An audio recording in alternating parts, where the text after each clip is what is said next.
राज्यातील आशा स्वयंसेविका आणि गटप्रवर्तक यांच्या संपादरम्यान शासनाने मान्य केलेल्या मागण्या मंजूर करण्याचा निर्णय येत्या 12 जानेवारीपर्यंत पूर्ण न केल्यास राज्यव्यापी संपावर जाणार असल्याचा इशारा औरंगाबाद जिल्हा आशा वर्कर्स आणि आरोग्य कर्मचारी युनियन यांनी महानगरपालिका आरोग्य अधिकारी यांना निवेदनाद्वारे दिला आहे।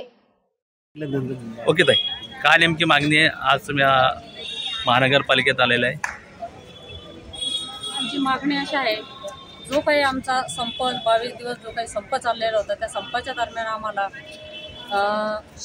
आश्वासन दिलं होतं की तुमचा JR निघेल आणि आशा वर्करला 7,000 रुपये आणि गट प्रवर्तकांना 10,000 रुपये मानधन वाढ आणि समाविजन, परंतु अद्यापही JR निघालेला नाही आहे। त्या अनुषंगाने आम्ही ऑनलाईन कामाला सुरुवात केली होती आणि आमच्या आशाताई ग्रामीणमध्ये शहरामध्ये सगळीकडे ऑनलाईन कामसुद्धा करत होते।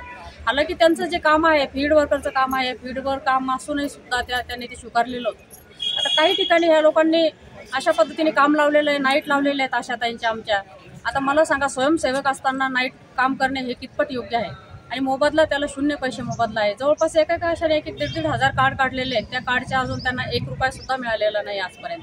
म्हणून आम्ही जवळपास 5 दिवसापूर्वी एक निवेदन दिलं होतं, राज्याला निवेदन दिलेलं आहे, ऑनलाईन कामावर त्यांनी बहिष्कार टाकलेला आहे आणि आता ह्या निवेदनासोबतच आम्ही 12 तारखेपासून काम बंद आंदोलन करणार आहोत। हीच आम्ही आता जी काही पत्र देत आहोत, हे पत्र नोटीस समजून सरकारने याची दखल घ्यावी। महानगरपालिकेच्या आयुक्तांनी, आरोग्य अधिकाऱ्यांनी, उपायुक्तांनी यांनी सुद्धा दखल घेतली पाहिजे। नसता हे काम ठप्प आम्ही करणार आहोत।